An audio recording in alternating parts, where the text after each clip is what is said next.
Evening and welcome to Let's Talk. I created this show about a month ago to talk about current events or headlines in the news. But just around that time, uh, excuse me, I gotta do certain things. Sorry about that. New computer, new way of doing things. So I forget what I'm doing and how to do things. So, yes, I created the show uh, to talk about headlines and current events in the news, and just uh, to be able to come on and discuss them. But around that time, the brutal murder of Samantha Woll took place, and I pledged to continue to talk about her case until someone was brought to justice. And yep, boom, that happened. Happened Wednesday evening this week. Yeah, Wednesday, the 13th of December. Michael Manuel Jackson Bolanos, 28 of Detroit, was arrested for and charged with murder, home invasion, and lying to the police. Now, he also had his arraignment immediately that evening. So he entered a not guilty plea.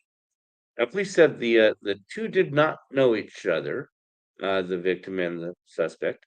And according to the police, Jackson Bolanos was identified as the perpetrator after an investigation, including the review of security footage, witness interviews, cell phone data, and forensic evidence.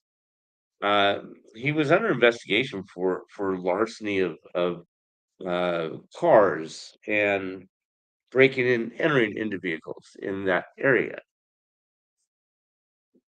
Now, here's the some new information that did not know about, but came out at his arraignment.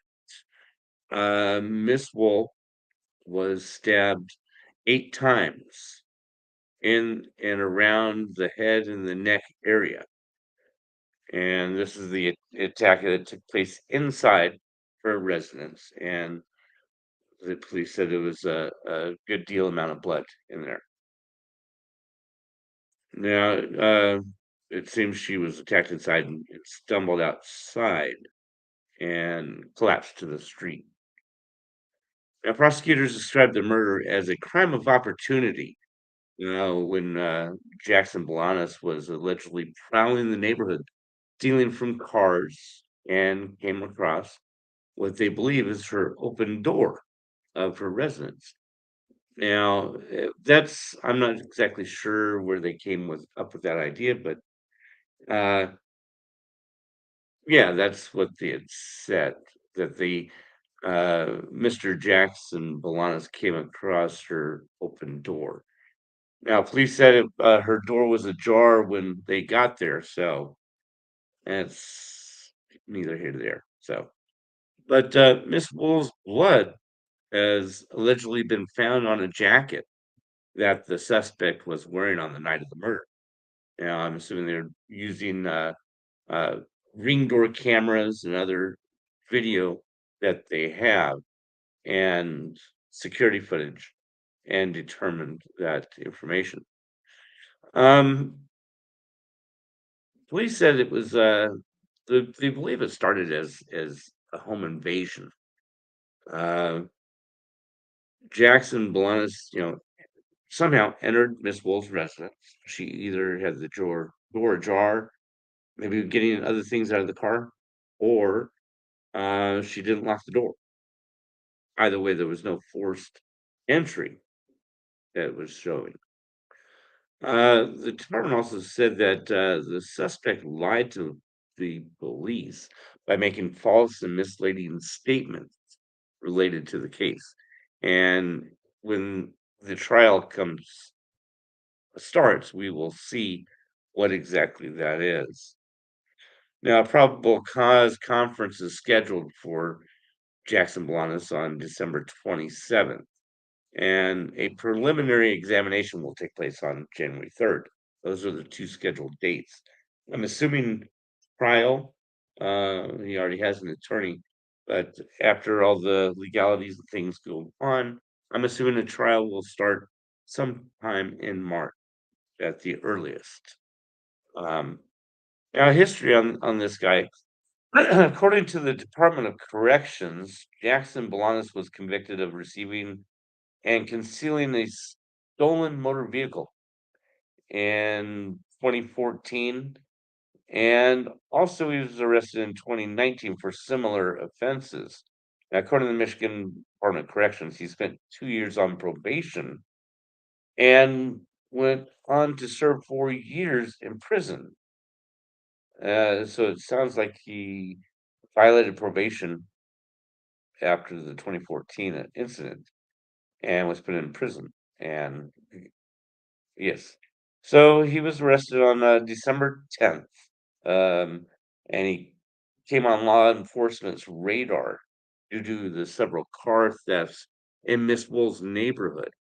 So that's how it was strange with the timeline, and they're not giving everything. We don't see everything, but that's why it seemed so strange.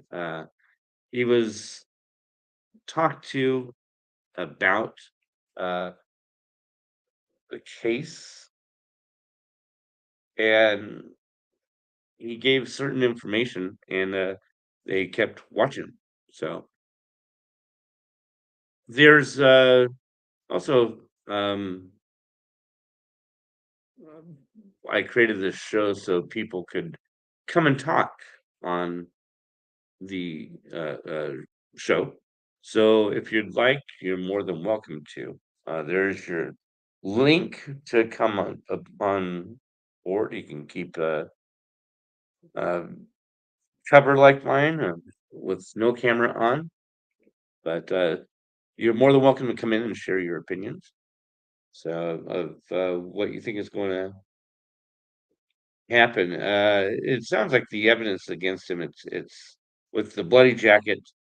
Uh, Unless he has a different way of explaining it, that's he could probably be convicted. As an attorney, there's ways around it, but the Michigan law is the maximum he could receive would be life in prison. They do not have the death penalty here. So, yes, that is, thank goodness someone was brought to justice. And because, yeah, there's just the when I first saw this case, I thought this is just horrendous, brutal. And they didn't have any suspects at the time. And it just seemed from appearance, the police did not have a clue of what was going on. They seemed like Keystone Cop. And it is nice to see that they were able to meticulously work through this, do their due diligence on investigations, and be able to come up with a suspect.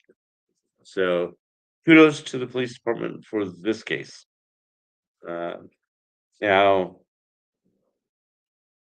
I know you can't solve them all, but again, kudos on this one. So, if anybody would like to come on and voice your opinions, you're more than happy to do so. The link is right there. I am going to uh, start anew and fresh on Monday with this show. It's going to be more about the current events of the time, of the day, and of the week that's going on, and important updates about this case with Samantha Woll. I will be continuing to follow it until the end. So if there is an update, I will definitely uh, air it here.